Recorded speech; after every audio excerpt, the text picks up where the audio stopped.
Kira saya lah tahun 90-an, tapi nak dibandingkan dengan anak-anak yang lahir zaman 20-an ni, especially yang sekarang ni, saya rasa memang cabarannya memang sangat berbeza lah bagi para ibu bapa. Jadi boleh tak Mas Sakina kongsikan sedikit sebagai seorang ibu,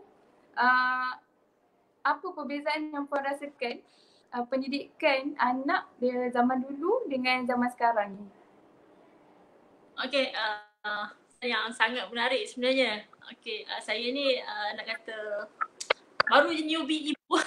Jadi kalau apa yang saya boleh sharekan, memang agak lain lah cabaran menjadi parents pada zaman sekarang ataupun dengan zaman kita sebelum-sebelum ni. Dan kalau benda yang lain, yang bezanya, yang boleh saya kupaskan, yang pertama adalah gadget lah. Gadget dia boleh kita tengok daripada education dengan sudut sosial. Okey, kalau zaman dulu, zaman-zaman apa kalau tajuk MC kita hari ni, zaman Nokia. Sebenarnya zaman handphone jenama yang sebelum tu lagi zaman-zaman mak ayah kita. Okey, saya mungkin 30-an, cabaran menjadi parent sekarang ni, kalau daripada sudut education, daripada gadget tu sendiri, dulu zaman tak ada handphone tau. Kalau banyaknya kita zaman mungkin MC sekali mengalami, dan kita zaman kanak-kanak apa yang kita buat? Kita main dalam kampung, main guli, main jongkit, main ting-ting, main gala panjang dan sebagainya. Tapi zaman sekarang parents dah tak allow dah benda tu. Dah tak allow anak-anak pergi ke activities. Yang kepada nak ambil lain pun. Kita tak meragui orang kata apa teknologi yang semakin berkembang sekarang. Kalau tengok KTV sekarang pun kita menggunakan platform online, handphone, laptop dan sebagainya. Kita tak menafikan teknologi yang berkembang pesat sekarang. Tetapi apa yang perlu dibuat pada parents sekarang adalah pantauan macam mana penggunaan gadget anak-anak on education. Sebenarnya mak ni lebih bijak daripada anak-anak. Contoh, kalau anak kata nak guna untuk belajar. Okey, software apa dia pakai, apps apa dia pakai. Kadang anak bagi tahu guna YouTube, apa tahu YouTube ke apa. Itu yang bahaya dalam zaman sekarang ni sebenarnya. Betul. Itu sekarang ni cabaran. Sekarang ni parents memang kena tahu lebih pada anak. Kalau tak, sebab sekarang ni banyak penyelewengan berlaku. Parents banyak penyelewengan berlaku pada remaja kita. Kita tak nak kes tu berlaku. Sebabkan kurangnya ilmu mak ayah. Contoh macam kalau anak saya, gadget tu kalau dia tengok, kita tak nak menghalangi untuk tengok sebab nak tak nak dunia dia akan terdedah juga dengan benda tu. Apa yang kita buat adalah kawalan. Kalau nak minta tengok pun mungkin satu cerita yang dia masa mungkin 5 ke 10 minit on education. Maklumkan on education. Bukan dedahkan dia dengan kata apa lagu-lagu yang tak apa-apa zaman sekarang. Dan saya sangat setuju kalau nak guna gadget zaman sekarang haruslah menggunakan untuk tujuan education. Dan pantauan mak ayah. Mak ayah kena explore lebih. Apps zaman sekarang ni. Dan jangan terlampau mudah percaya kepada anak-anak. Ini sangat membahayakan lah. Itu cabaran on-site education. Cabaran on-site social. Okey, kalau dulu zaman kita, minta maaf saya kalau zaman saya handphone masa 17 tahun pun baru-baru nak naik sebenarnya handphone. Masa saya pun handphone tu rasanya yang jenis Nokia lama, yang 33 skupang. Zaman tu top lah 33 skupang, 33 sen. Skupang ni bahasa Kedah kan. Jadi top zaman tu. Jadi kita orang pun masa zaman matriculation pun terdedah dengan zaman Nokia lama tu. Jadi sebenarnya zaman remaja kami dibesarkan dalam parents tahu apa yang kita buat. Daripada sosialnya kita ni memang rapat dengan parents. Apa masalah kita boleh beritahu parents. Nowadays cabaran masa zaman sekarang apa yang berlaku cabaran parents sekarang untuk gadget gadget merenggangkan status sosial parents dan anak. Ya, masing-masing kalau tengok kalau saya perasan dekat kedai makan, Kan? Parents dengan handphone dia, anak-anak dengan handphone dia. Walaupun dekat kedai makan, what we expect bila benda ni berlaku di rumah. Okay, mungkin dalam bilik anak dengan handphone, mak dengan handphone. Jadi sebenarnya gadget ni mengurangkan status sosial pada zaman sekarang. Yang ni kita kena hati-hati on-site parents. And saran saya lah, contoh macam saya kurang membiasakan kalau balik rumah pun depan anak. Sebab benda ni efek tau. Dia akan rasa terpinggir. Dia akan rasa siapa aku nak cakap kan? Siapa yang dia nak bermain kan? Saya cuba mengurangkan penggunaan handphone anak, benda-benda yang patutnya lah. Sebab masa perlu anak sebenarnya. Sebab kita dah seharian dekat kerja, balik kan, takkan kita dengan handphone lagi. Adakah kita punya peranan as a parent kepada anak dah tertunai ataupun belum, tanggungjawab kita. Kita perhatikan. Kita tak nak gadget ni memisahkan parents dan anak. Itu cabaran parents terhadap gadget. On-site social, on-site education. Tapi satu lagi adalah apa? Oh, saya ada soalan. Saya dah cakap apa-apa ke? Saya ada soalan. Kalau dulu biasa macam kita contohlah macam saya, kalau kita dulu memang suka main parit. Kita suka kalau balik kampung tu memang masuk kebun sana sini kan. Tapi kalau zaman sekarang ni kadang macam kadang kita takut nak melepaskan anak-anak, ataupun kalau saya, adik saya lah kan yang masih kecil, untuk macam biar dia main dekat tepi parit, pergi main entah mana-mana kan. Contohlah pukul 2-3 petang hilang tak dekat rumah. Jadi kalau zaman sekarang ni kita risau. Jadi kalau zaman sekarang ni kita menghalang dia orang untuk keluar, so dia orang macam no choice lah. Kalau duduk rumah nak buat apa kan. So macam mana pula situasi macam tu? Ya, memang kalau parents kata sekarang memang kata apa masalah terlalu banyak dekat surat khabar kan. Sekarang masih bunuh kawan baik sendiri.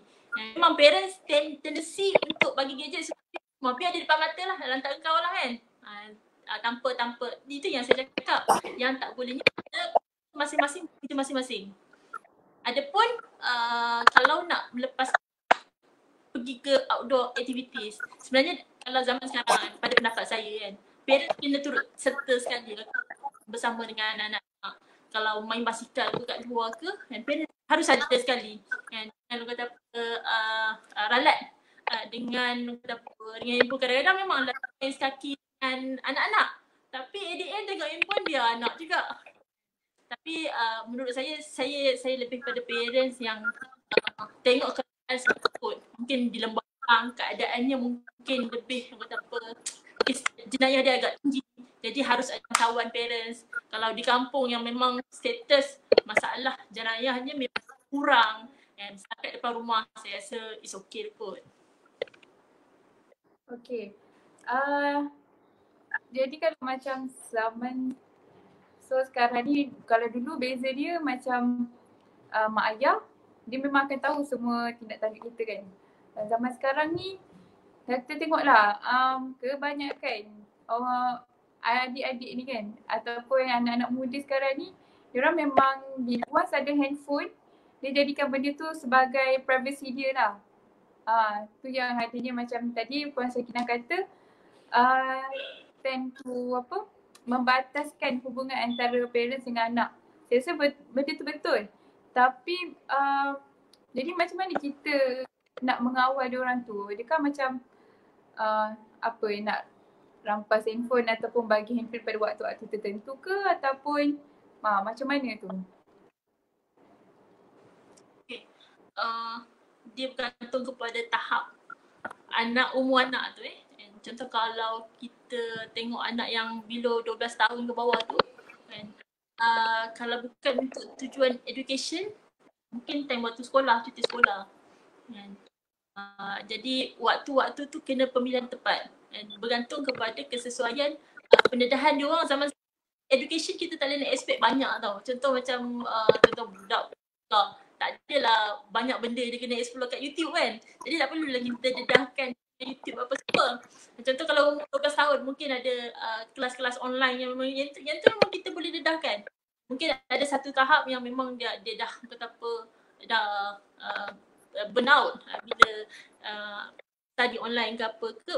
Mungkin ada satu ketika yang kita mungkin allow dia tengok video motivation dan sebagainya, ataupun meningkatkan dia. Ada anak-anak tu 18 tahun mungkin dia punya pendedahan mungkin lebih biasa, besar waktu yang perlu diluangkan dengan kelas, dengan sistem kelas tambahan dan sebagainya. Jadi yang tu perlu diperlihatkan, diteliti oleh parents, sebab pada usia 18 tahun di bawah tu orang dah matang. Banyak benda yang dia boleh explore. Lagi sekali saya cakap, pantauan kawalan tak ada ibu bapa tu memang perlu. Mungkin akaun yang diorang guna untuk surf YouTube pun adalah akaun parents sebenarnya. Sebab kita boleh search balik isteri-isteri apa yang diorang buat. Bukan kita tak pada anak, tapi rasa kena berhati-hati dengan anak tu perlu. Sebab kita zaman sekarang ni nothing impossible. Ada je yang sangat bijak pandai, tapi memang kata apa, ketagih pornografi. Kita tak nak anak kita terdedah dengan benda-benda seperti itu. So ada pepatah ataupun kata-kata sayang anak di tangan-tangankan. Kalau zaman sekarang ni macam mana kita nak apply? Sebab saya rasa mungkin kalau kita nak dengan kondisi anak-anak sekarang ni yang cepat, kata ikut perubahan zaman, cepat memberontak dan sebagainya, mungkin tak sesuai untuk kita tangan-tangan, maksudnya kita nak pukul ke, nak rotan ke kan. Jadi kalau zaman sekarang ni macam mana kita nak apply? Apa maksud di tangan-tangankan tu? Okay, kalau zaman dulu rasanya kalau saya sendiri kena rotan tu biasa. Ataupun kena ngenga ke tali pinggang tu biasa. Tu zaman dulu punya education. Sampai tu maknanya. Sebab terlampau nakal. Tapi saya tak salahkan. On my side, saya tengok benda tu sebenarnya agak mendidik sebenarnya. Sebabkan benda tu aku jadi manusia tau. Sebab masa zaman parents dulu, kalau saya punya parents adalah generasi baby boomers yang selepas Jepun menjajah tu, itu adalah parents saya, baby boomers. Jadi ikan diorang as tentera tu biasa. Tapi nowadays saya tengok parents sekarang, termasuklah best sebaya saya, terlalu sayangkan anak. Minta maaf saya gunakan perkataan terlalu sayangkan anak. Kita tengok sini dalam surat khabar. Apa yang berlaku? Cikgu disiplin kena saman oleh parents sebabkan pukul anak. Tapi onside kita, kalau kita memerhatikan dan kita membaca, kita meneliti, takkanlah seorang guru disiplin sengaja nak pukul anak kalau anak tu tak degil. Anak tu tak melakukan benda yang ulang-ulang, yang kesalahan biasa kat sekolah. Tapi saya tak adalah bersetuju rotan dan sebagainya. Itu on-site education yang sekarang lah. Tapi kalau tengok sebenarnya anak tu, selalunya parents akan salahkan sekolah. Kenapa tak ajar anak saya sekian? Kenapa anak saya attitude teruk? Sebenarnya kita sebagai parents sebenarnya kena tuning kat diri sendiri kita kot. Sebabkan didikan anak-anak tu bermula daripada rumah sebenarnya. Dan kalau pepatah Arab tu, ummu madrasatul ula. Seorang mak ni adalah madrasah pertama seorang anak. Minta maaf saya cakap, macam mana anak tu nak ikut? Kalau mak sendiri pun tak terurus hidupnya. Contoh, minta maaf saya cakap, on-site education mak, macam mana dia menerapkan kepada anak? Adakah mengharapkan semata-mata suami kat rumah? Before ni ada satu status daripada netizen. Seorang suami rasa kesian dekat seorang suami kesian dekat isteri dia sebab balik-balik kerja dah penat masak. Pada pandangan saya lah. Sebenarnya dalam dunia sekarang ni boleh je food panda, grab food dan sebagainya. Tapi macam mana kita sebagai seorang isteri, bagaimana kita seorang mak nak mencari keberkahan terhadap rumah tangga tu. Jangan terkejut kalau anak-anak kita ni besar nanti tak puji pun masakan mak dia. Sebab apa? Dah selalu terbiasa dengan food panda, grab food, dekat food court yang Indon masak. Jadi jangan rasa koyak. Mak zaman sekarang jangan koyak bila anak tak memuji mak. Jadi sebenarnya menjadi seorang umi, menjadi seorang ibu, sebenarnya keberkahan dalam rumah tangga tu perlu kan. Masak untuk anak, itu sebenarnya. Jadi kalau tengok kan tadi saya cerita tadi, seorang suami sangat memanjakan dia, apatah lagi isteri akan memanjakan anak dia kan. Sebab nahoda pelayaran sebuah rumah tangga tu daripada suami sebenarnya. Kalau suami sini pun tak apa, isteri masak, mana pula dia doktrin kepada anak dia, macam mana dia ajar anak dia tentang alam untuk menempuh sosial dan kehidupan. Contoh seorang mak, adakah dia ajar anak dia untuk mengaji ataupun mengharapkan orang lain untuk ajar? Sebenarnya tugas sebenarnya didikan paling cepat daripada mak sebenarnya. Wajar ataupun tak, nak pukul apa semua tu, yang tu sebenarnya nak kata tak wajar tak, sebab benda ni hadis. Rasulullah sendiri pernah kata pukul anak tu bila dia tak solat. Kalau umur dia 10 tahun pun tak solat, kuat pukul kan. Memang ada setengah memang mempertikaikan itu zaman unta kan. Ada setengah netizen tak sebenarnya. Masa sampai zaman sekarang kan, bila anak tu sudah kuasa kan, baru kita didik macam mana kita kan. Jadi kalau daripada awal ni mari kita kata didik dengan ketegasan, didik dengan sayang, supaya bila nanti kita tahu mana satu punya penilaian antara baik atau sebaliknya. Dan kalau nak pukul pun sebenarnya tak bagi guideline. Ada anak dia memukul, bukan bertujuan untuk mencederakan. Kan anak dah menyemak rumah, kita dah pukul. Itu bukan Rasulullah sebenarnya. Bila dia melanggar perintah agama, ya kita boleh melakukan pukulan itu terhadap anak. Tapi bukan tujuan untuk menyakitkan, bukan tujuan untuk mencederakan, bukan di muka, dan dia ada adab yang Rasulullah kan. Tapi kita explore sikit. Okay. Jadi tadi Puan Sakinah ada sharekan satu hadis. Saya kebetulan saya pun ada jumpa, saya bacakan hadis penuh dia daripada Abu Daud. Sabda Rasulullah SAW, suruhlah anak-anak kamu bersolat ketika mereka berusia 7 tahun dan pukul kerana meninggalkan solat ketika berusia 10 tahun.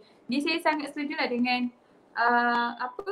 sayang anak ditangan-tangankan ni, maksudnya bukannya kita nak belasah dia ke, na'udzubillah min zalik kan. Kita pun rasa sebagai orang yang beriman atau cuba untuk menjadi ibu ayah yang terbaik, saya rasa kita nak memukul pun perlu ada pertimbangan lah mengikut garis panduan Islam.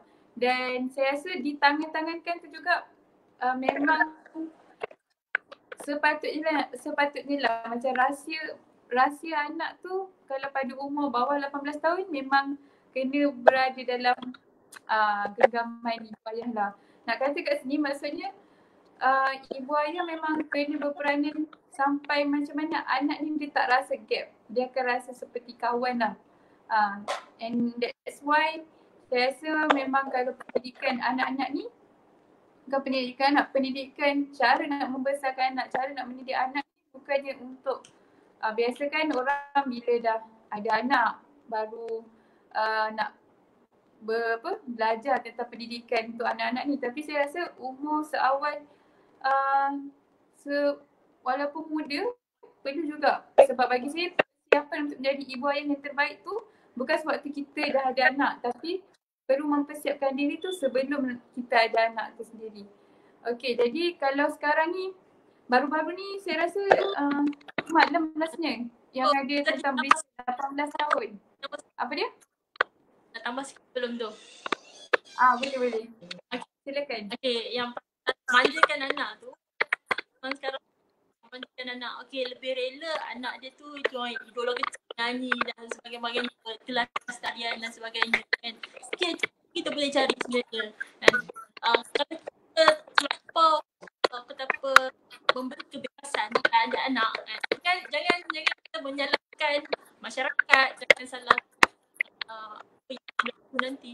Dan bila lahirnya ramainya anak Ghazali sebab tanpa kawalan, nak apa nak bagi boleh bagi dan tanpa ada kata apa tapisan-tapisan, tanpa ada orang kata apa sistem reward dia.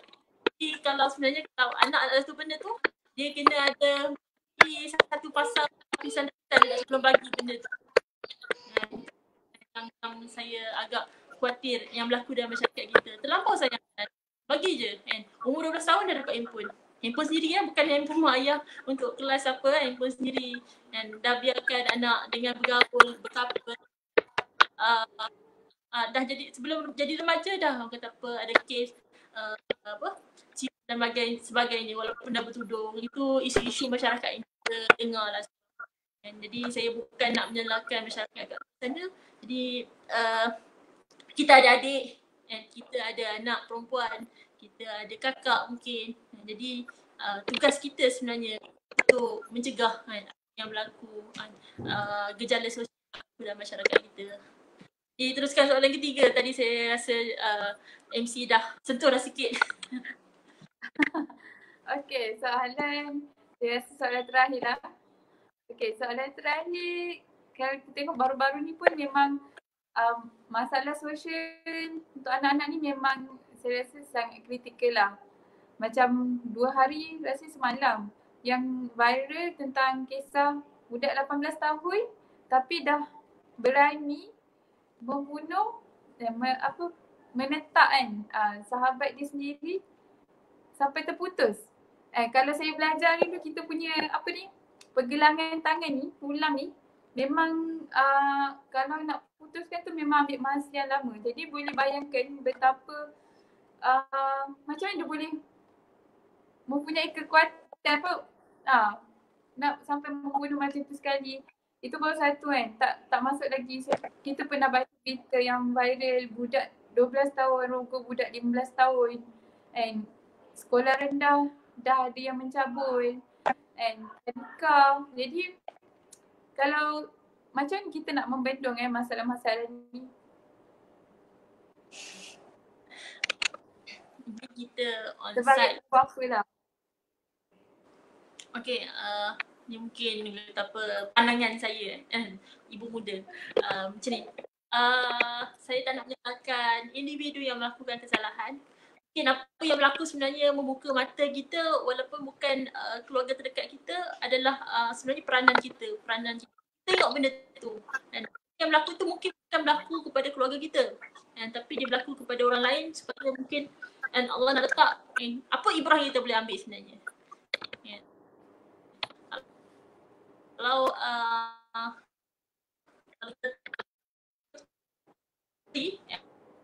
tentang tarbiyat, mungkin saya mengajak kepada parent-parent sana dan mungkin buat persediaan ataupun yang mana belum mula lagi kita start mula daripada sekarang. Kalau seorang pesan, kalau seorang anak tu apa dia perlu buat, didikan pertama dia adalah didikan akidah. Macam mana dia kenal agama dia. Contoh kalau anak saya walaupun below than 5 years, apa yang saya perlu buat untuk dia. Contoh kalau parent sendiri, macam mana nak menerapkan akidah on-site ibadah. Adakah orang kata masa kita solat ni, kita solat bilik je ke? Tak biarkan anak untuk melihat siapa kukuh dia orang. Ataupun masa solat, okey jom datang solat sekali-sekali walaupun dia masih kecil. Itu sebenarnya tarbiyatul aulad ni mula bukan daripada lepasan 18 tahun tapi bermula daripada sejak kanak-kanak lagi. Macam mana pendedahan kita sebagai seorang parents? Adakah ibu bapa kat luar sana membiasakan Al-Quran dibacakan oleh parents sendiri di rumah? Al-Quran dialunkan di rumah sendiri? Adakah solat itu diturut serta oleh anak-anak? Adakah selalu buat kata apa kalau bahasa biasa kita guna usrah ataupun taklim keluarga untuk memperingatkan cabaran-cabaran keluarga, cabaran-cabaran anak akan datang. Dan itu yang kita kena perhatikan tu. Kadang-kadang kita boleh bagi alasan gadget banyak menghalang. Tapi macam mana kita on-site parents melakukan inisiatif ni benda ni di rumah. Macam mana penerapan akidah kita? Dan on-site ibadah, on-site kita punya anak-anak rasa malu. Kan? Sejak daripada awal tu dah memang kena didik. Contoh macam anak lelaki. Kan? Jangan biasakan untuk bersolat pendek di luar. Sebab benda yang dah biasa, benda yang dah tengok, jadi benda tu akan jadi masalah bila besar. Sebab dia rasa benda tu biasa. Kan? Ajar dan didik anak, walaupun anak lelaki sikap malu sejak daripada kecil. Kan? Pakaikan dia seluar panjang. Kan? Pakaian yang menutup aurat masa keluar rumah. Ada parents yang terlampau manjakan anak, tak naklah bagi anak kecil 3 tahun pakai tudung. Sebabkan takutkan anak panas. Sebenarnya bila dah besar baru kita nak ajar, benda tu dah tak jadi sebati dalam diri dia tau. Jadi macam mana kita onsite parents mengawal anak-anak, memberi pendedahan kepada anak-anak daripada kecil. Sebenarnya daripada usia 3 tahun kalau pakai tudung 2 tahun tak jadi masalah. Sekarang banyak jenis material untuk budak-budak. Sebenarnya banyak benda alternatif yang kita boleh buat. Tapi bergantung kepada parents tu, bergantung kepada pemikiran parents tu sendiri sebenarnya. And bila kita tak menjamin, kalau contoh kita dah bagi yang terbaik dekat anak kita, kan, didikan agama, kan, sekolah agama dan sebagainya. Dan kalau kita pernah dengar cerita lagu Raihan tu kan, iman tak dapat diwarisi oleh seorang ayah yang bertakwa. Betul. Walaupun kita dah buat macam-macam untuk anak kita, kan, melalui onsite agama, belum tentu dia akan jadi baik masa besarnya. Tapi at least kita ada jawapan pada Allah. Itu tanggungjawab kita dah, parents kita dah buat sebenarnya. Dan kita sebagai parent harus mendoakan apa yang kita buat supaya berkekalan sampai ke akhir hayat. Kita tak nak kata apa, kita pun tak nak sendiri kan parents yang macam dah buat segala-galanya, buat nak jadi something wrong dalam kehidupan dia. Jangan salahkan pula. Sebab benda tu tak menjamin. Harta pun tak menjamin sebenarnya. Dan kalau parents tak menerapkan nilai-nilai Islam daripada anak kecil pun sebenarnya itu pun tak menjamin anak kecil tu akan jadi jahat selama-lamanya. Tak. Ada je insya-Allah yang Allah bukakan pintu hidayah and anak-anak tu bila meningkat dewasa itu betul pulang. Tapi kita onsite, pertanyaan kita onsite, kita sebagai parent macam mana persediaan kita untuk mempersiapkan mujahidah yang kita ada ni untuk menjadi hamba Allah yang menilai di mata Allah. Jadi bila benda tu basic dia orang dah ada, insya-Allah dengan diorang pandai membezakan antara sifat malu. Dia orang sendiri rasa malu walaupun dah meningkat dewasa. Pegang perempuan tak boleh. Sekarang dia biasa. Perempuan lelaki walaupun umur 12 tahun, benda tu dah biasa. Tak jadi masalah. Sebenarnya pun dah kalau kita fikir logik 12 tahun sebenarnya dah haki balik. Jadi sebenarnya tak boleh. Jadi kalau anak sendiri di sini boleh cakap, oh tak boleh.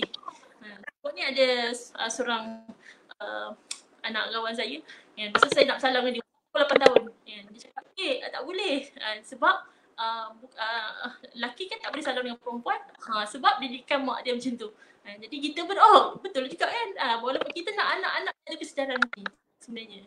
Usia 8 tahun, 9 tahun dah ada kesedaran. At least basic pun tak apa. Supaya dia pun dapat menilai mana satu baik ataupun mana satu yang salah. Yang kita nak.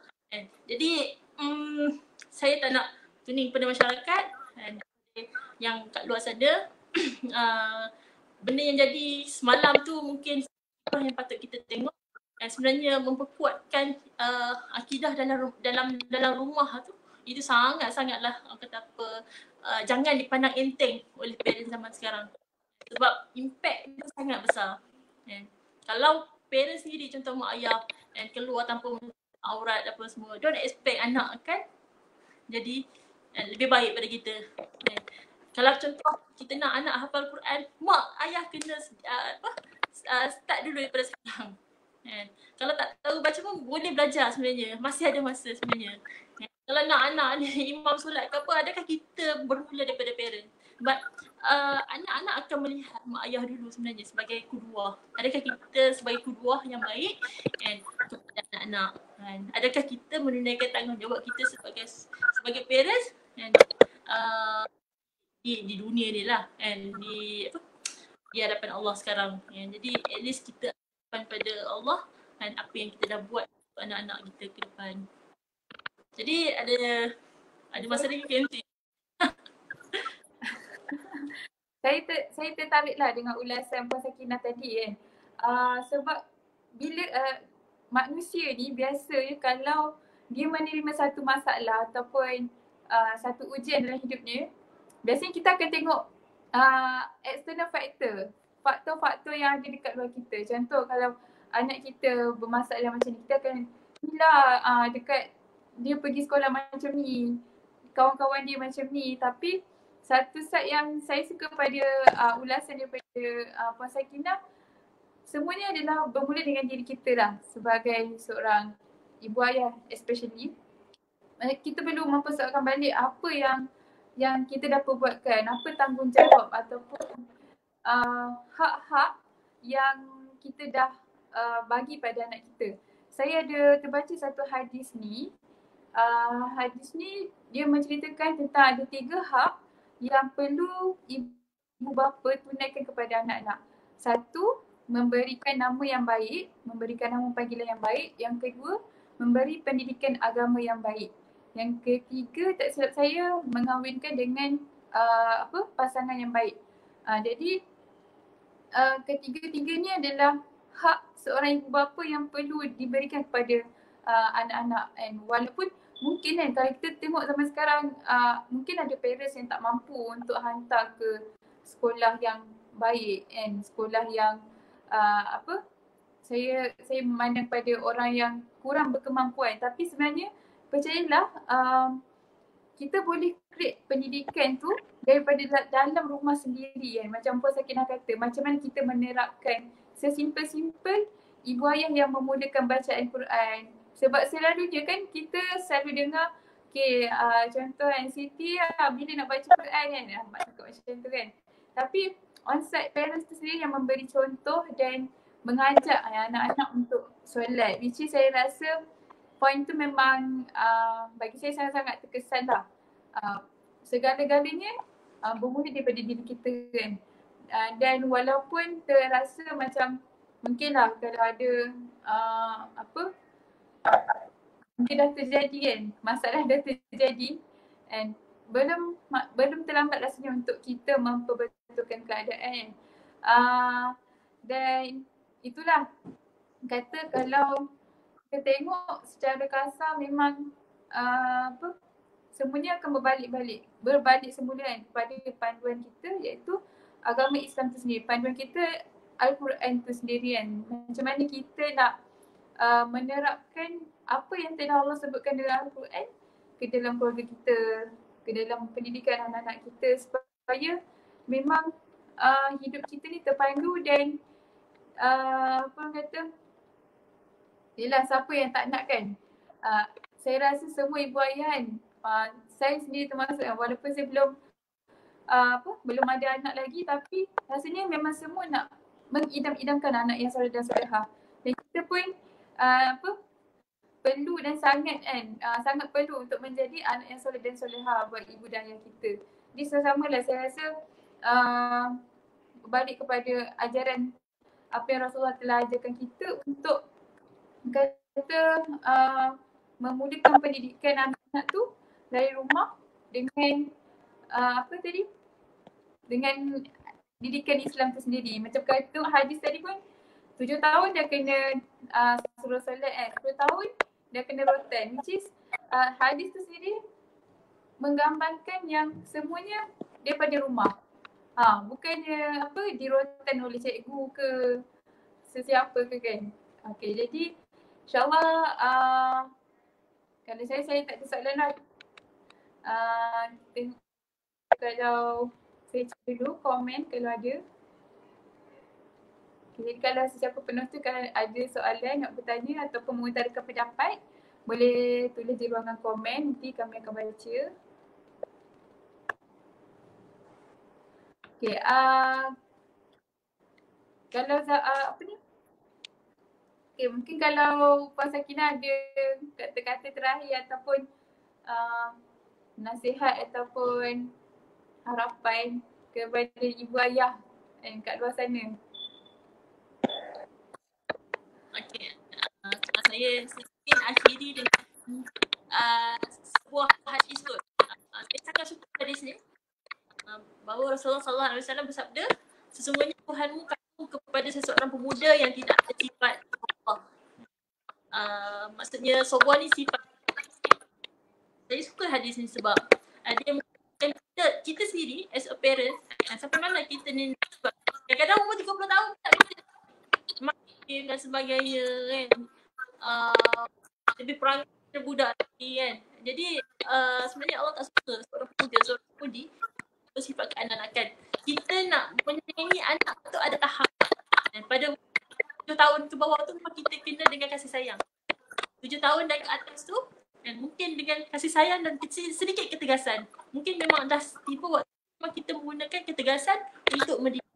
Dan masa usia bawah 7 tahun memang memang yang saranannya adalah untuk berkasih sayang terhadap anak. Sebab dia orang masih dalam tak boleh nak berfikir secara matang lagi. Dan dia orang perlukan parents untuk mengajar. Kan? Wajar kalau kita manjakan anak ketika waktu tu tapi dah umur 18 tahun masih manjakan makan sebab kan? Macam mana kita nak mendidik seorang pemuda, seorang pemudi pada akhir zaman ni kan? Adakah ciri-ciri itu ada untuk menjadi seorang tentera Imam Mahdi? Jadi benda tu membuatkan saya agak bila hadis yang dibacakan saya tadi tu. Jadi sayang anak apa tadi peribahasa sayang anak tangan kan itu bergantung kepada betapa anak tu sendiri kuat kan. Kalau dah memang terlampau tak boleh nak dibantu kan, maka tanganlah kan. Dengan betapa sebabkan kesian anak tu kan. Jadi bagi kita kesian tu kita nak anak zaman sekarang ni dan lahir ramai anak Ustaz Zali. Okay, wallahu a'lam. Okay, so syukran jazakumullah khair pada Puan Sakinah atas perkongsian pada malam ni. Jadi insyaAllah kita akan akhiri live session malam ni dengan tasbih Iqra dan suratul As. Okay, jadi kalau ada tersilap kata ataupun terkasar bahasa, kami mohon maaf. Dan kita jumpa pada live session untuk anak versus Quran, the series untuk next week. Okay, so Assalamualaikum. Terima kasih Puan Sakinah. Terima kasih. Okay.